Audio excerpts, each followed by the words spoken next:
նիստը վարող իրավունքով արտահերթ հարց կտամ։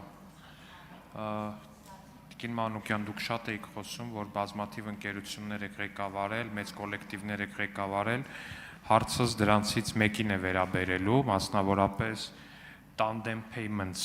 ՍՊ-ին, որտեղ դուք ըստ երևույթին աշխատել եք որպես հաշվապահ կամ ֆինանսական տնօրեն, կներեք, եթե սխալվում եմ կամ երկուսից որ մեկն է, դուք ինքներդ նշեք, հետքը մի այսպիսի հետաքրքիր հոդված ունի։ Tandem Payments, խոշոր յուրացում եւ բազմաթիվ դատական գործեր։ Հոդվածում մասնավորապես նկարագրվում է, որ ընկերությունը վարկեր է վերցրել, վարկային միջոցներ է ներգրավել տարբեր բանկերից,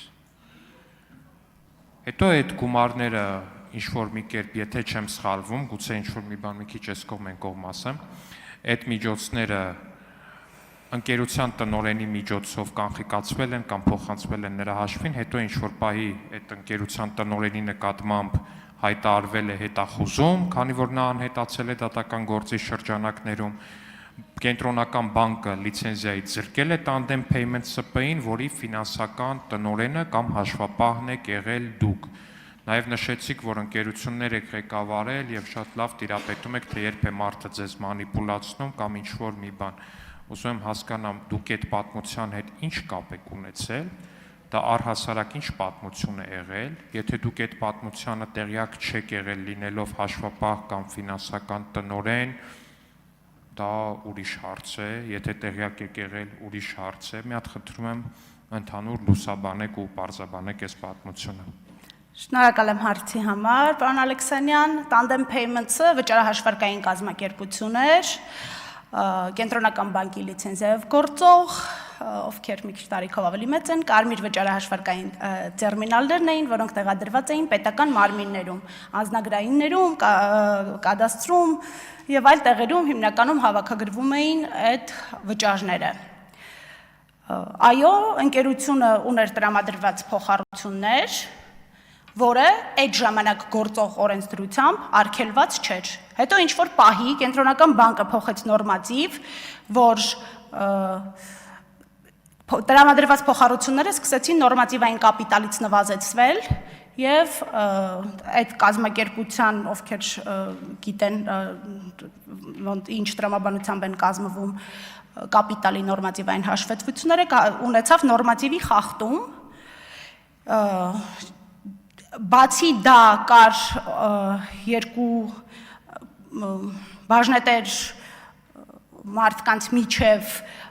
դատական հայց, որի արդյունքում ընկերության ակտիվների վրա դրվեց կալանք, իսկ վճարահաշվարկային կազմակերպությունը, որը տերմինալներով հավաքագրում է ըստ էության ուրիշի գումարը